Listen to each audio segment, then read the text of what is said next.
Hi అండి అందరికీ. Welcome back to our channel Madhu educational hub.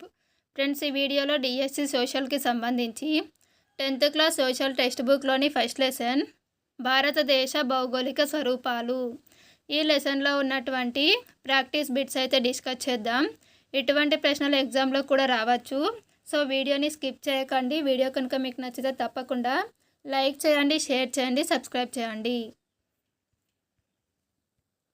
First question, భారత ప్రామాణిక కాలమానం గ్రీనిచ్ ప్రామాణిక కాలమానానికి ఎంత తేడా ఉంది? మన భారతదేశ ప్రామాణిక కాలమానానికి గ్రీనిచ్ ప్రామాణిక కాలమానానికి మధ్య తేడా 5:30 గంటల ముందు. సో ఆప్షన్ ఏ అనేది కరెక్ట్ ఆన్సర్. నెక్స్ట్ క్వశ్చన్, ఏది తప్పుగా జతపరచబడినది? ఇందులో తప్పుగా జతపరచబడినది ఆప్షన్ డి. పూర్వాంచల్ పర్వతాలని అరుణాచల్ ప్రదేశ్లో పాట్కాయ్ కొండలు అని పిలుస్తారు. ఇక్కడ శివాలిక్ పర్వతాలని జమ్మూ కాశ్మీర్లో జమ్మూ కొండలు అని, అరుణాచల్ ప్రదేశ్లో మిష్మి కొండలు అంటారు, అస్సాంలో కచార్ కొండలు అని పిలుస్తారు. సో ఇందులో తప్పుగా జతపరచబడినది option D. Next question, Shimla, Nainital, Mussoorie వంటి వేసవి విడిది స్థావరాలు ఈ ప్రాంతంలో ఉన్నాయి. ఆన్సర్ ఆప్షన్ బి, నిమ్న హిమాలయాలు. నెక్స్ట్ క్వశ్చన్, హిమాలయ దిగువ భాగంలో రాళ్ళు గులకరాలతో కూడిన ప్రాంతాన్ని ఏమని పిలుస్తారు? Answer option A, Bhabar. Terai అనగా చిత్తడి ప్రాంతం. పురాతన వండలి మట్టిని బంగర్ అంటారు. నవీన వండలి మట్టి లేదా వండలి మైదానాన్ని ఖాదర్ అని పిలుస్తారు. నెక్స్ట్ క్వశ్చన్, క్రింది వానిలో భారతదేశం గుండా పోతున్న రేఖ ఏది? ఆన్సర్ ఆప్షన్ ఏ, కర్కట రేఖ. ఈ కర్కట రేఖ అనేది భారతదేశాన్ని 2 భాగాలుగా విభజిస్తుంది. నెక్స్ట్ క్వశ్చన్, ద్వీపకల్ప పీఠభూమికి సంబంధం లేని పర్వతాలు ఏవి? Answer is option A, Aravalli పర్వతాలు. నెక్స్ట్ క్వశ్చన్, భారతదేశ ప్రామాణిక రేఖాంశం ఏది? ఆన్సర్ ఆప్షన్ బి, 82.5 డిగ్రీల తూర్పు రేఖాంశం. నెక్స్ట్ క్వశ్చన్, మహాభారత పర్వత శ్రేణులు ఇచ్చట కలవు. ఆన్సర్ ఆప్షన్ బి, నిమ్న హిమాలయాలు. నెక్స్ట్ క్వశ్చన్, క్రింది వానిలో సరైనది? ఆన్సర్ ఆప్షన్ సి, కోరమండల్ తీరం తమిళనాడు. ఆంధ్రప్రదేశ్ యొక్క తీరరేఖను లేదా తీరాన్ని సర్కార్ తీరం అంటారు. మహారాష్ట్ర కొంకణ్ తీరం, కేరళ మలబార్ తీరం. క్రింది వానిలో ఏ అక్షాంశ రేఖ భారతదేశం గుండా వెళ్ళదు? ఆన్సర్ ఆప్షన్ ఏ, 5 డిగ్రీల ఉత్తర అక్షాంశం. నెక్స్ట్ క్వశ్చన్, సర్కార్ తీరం గల రాష్ట్రం ఏది? Answer option B, Andhra Pradesh. Andhra Pradesh యొక్క తీరాన్ని సర్కార్ తీరం అని పిలుస్తారు. నెక్స్ట్ క్వశ్చన్, తూర్పు కనుమలలో భాగం కానిది ఏది? ఆన్సర్ ఆప్షన్ డి, పళని కొండలు. ఇవి పశ్చిమ కనుమలలో భాగం. తూర్పు కనుమలలోని భాగాలు వెలికొండలు, పాలకొండలు, శేషాచలం కొండలు. నెక్స్ట్ క్వశ్చన్, మిష్మి కొండలు గల రాష్ట్రం ఏది? Answer option C, Arunachal Pradesh. Arunachal ప్రదేశ్లో శివాలిక్ పర్వతాలను మిష్మి కొండలు అని పిలుస్తారు. నెక్స్ట్ క్వశ్చన్, భారతదేశం మధ్యగా పోవుచున్న అక్షాంశ రేఖ ఏది? ఆన్సర్ ఆప్షన్ బి, కర్కట రేఖ. నెక్స్ట్ క్వశ్చన్, భారతదేశ కాల నిర్ణయ రేఖ ఏది? ఆన్సర్ ఆప్షన్ ఏ, 82.5 డిగ్రీల తూర్పు రేఖాంశం. నెక్స్ట్ క్వశ్చన్, అన్నామలై కొండలలో ఎత్తైన శిఖరం ఏది?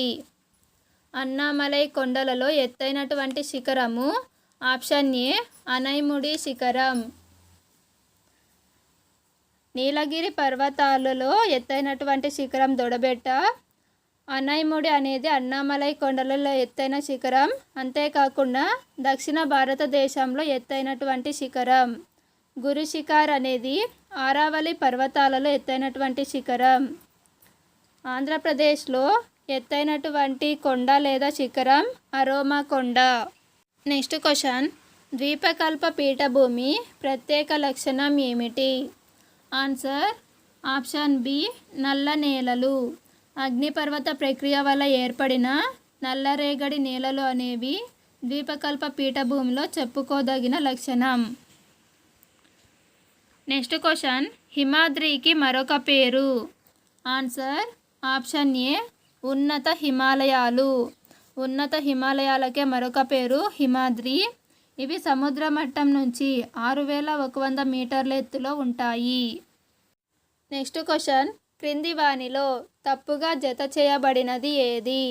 ఆన్సర్ ఆప్షన్ డి సర్కార్ తీరం ఒడిశా అనేది రాంగ్ స్టేట్మెంట్. ఆంధ్రప్రదేశ్ తీరాన్ని సర్కార్ తీరం అంటారు. ఒడిశా తీరాన్ని ఉత్కల్ తీరం అని పిలుస్తారు. నెక్స్ట్ క్వశ్చన్, హిమాలయ ప్రాంత వేసవి విడుదలలో లేనిది ఏది? Answer option C Kodaikanal. Next question, క్రింది వాక్యాలలో సరైనది కానిది ఏది? ఇక్కడ ఇచ్చినటువంటి వాటిలో సరైనది కానిది ఆప్షన్ సి పాక్ జలసంధి అనేది పాకిస్తాన్ భారతదేశాలను విడదీస్తుంది అనేది సరికాదు. పాక్ జలసంధి శ్రీలంకకు భారతదేశానికి మధ్య ఉంది. భారతదేశానికి పాకిస్తాన్కి మధ్య ఉన్నటువంటి రేఖను రాడ్ క్లిప్ అని పిలుస్తారు. నెక్స్ట్ క్వశ్చన్, ఈ పర్వతాల వర్షఛాయ ప్రాంతంలో థార్ ఎడారి కలదు. ఆన్సర్ ఆప్షన్ డి ఆరావళి పర్వతాలు. నెక్స్ట్ క్వశ్చన్, క్రింది వానిలో భారతదేశంతో భూ సరిహద్దును పంచుకోని దేశం ఏది? Answer option C Sri Lanka. భారతదేశంతో భూ సరిహద్దును పంచుకోని దేశం శ్రీలంక. నెక్స్ట్ క్వశ్చన్, భారతదేశాన్ని ఇంచుమించు 2 సమాన భాగాలుగా విభజిస్తున్న రేఖ ఏది? ఆన్సర్ ఆప్షన్ ఏ కర్కట రేఖ. నెక్స్ట్ క్వశ్చన్, భారతదేశ స్థానిక కాలం గ్రీనిచ్ కాలం కంటే భారతదేశ స్థానిక కాలం అనేది గ్రీనిచ్ కాలం కంటే 5:30 గంటల ముందు ఉంటుంది. నెక్స్ట్ క్వశ్చన్, మలబారు తీరంను ప్రధానంగా ఏ రాష్ట్రంలో ఉంది? మలబారు తీరం ప్రధానంగా ఏ రాష్ట్రంలో ఉంది? Answer option B Kerala. Next question, Deccan పీఠభూమి యొక్క ఉత్తర సరిహద్దు. దక్కన్ పీఠభూమికి ఉత్తరాన ఉన్నటువంటి శ్రేణులు సాత్పురా శ్రేణులు. ఆప్షన్ ఏ అనేది కరెక్ట్ ఆన్సర్. దక్కన్ పీఠభూమికి తూర్పున తూర్పు కనుమలు, పశ్చిమాన పశ్చిమ కనుమలు అనేవి ఉన్నాయి. నెక్స్ట్ క్వశ్చన్, క్రింది వానిలో తూర్పు వైపున ఉన్న తీరం ఏది? ఇక్కడ ఇచ్చినటువంటి ఆప్షన్స్లో తూర్పు వైపున ఉన్నటువంటి తీరం ఉత్కల్ తీరం. ఇది ఒడిస్సాలో ఉంది. ఒడిస్సా యొక్క తీరాన్ని ఉత్కల్ తీరం అని పిలుస్తారు. కొంకన్ అనేది మహారాష్ట్ర, గోవాకి సంబంధించినటువంటి తీరరేఖ. కెనరా అనేది కర్ణాటక. మలబార్ అనేది కేరళ. నెక్స్ట్ క్వశ్చన్, క్రింద పేర్కొన్న ఏ రాష్ట్రంలో ముందుగా సూర్యోదయం అవుతుంది? Answer option A Assam.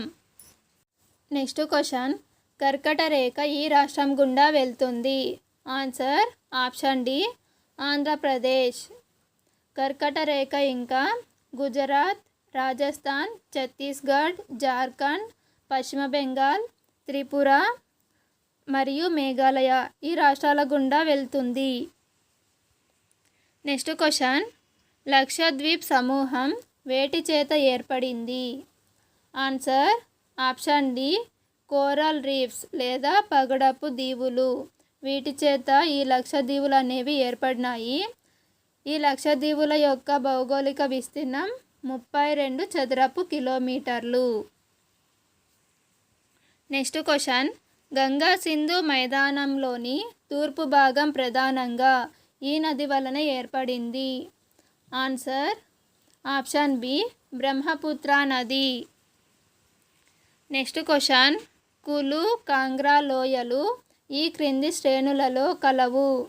Answer option B నిమ్న హిమాలయాలు. నెక్స్ట్ క్వశ్చన్, మాక్డోక్ డింపెన్ లోయ క్రింది రాష్ట్రంలో కలదు. ఫ్రెండ్స్ ఇక్కడ ఆప్షన్ అనేది ఇవ్వలేదు. మాక్డోక్ డింపెన్ లోయ అనేది మేఘాలయ రాష్ట్రంలో ఉంది. నెక్స్ట్ క్వశ్చన్, పశ్చిమ రాజస్థాన్లో ఈ తరహా వాతావరణం ఉంటుంది. ఆన్సర్ ఆప్షన్ ఏ శుష్క వాతావరణం. ఫ్రెండ్స్ వీడియో కనుక మీకు నచ్చినట్లయితే తప్పకుండా లైక్ చేయండి, షేర్ చేయండి, సబ్స్క్రైబ్ చేయండి. Thank you for watching.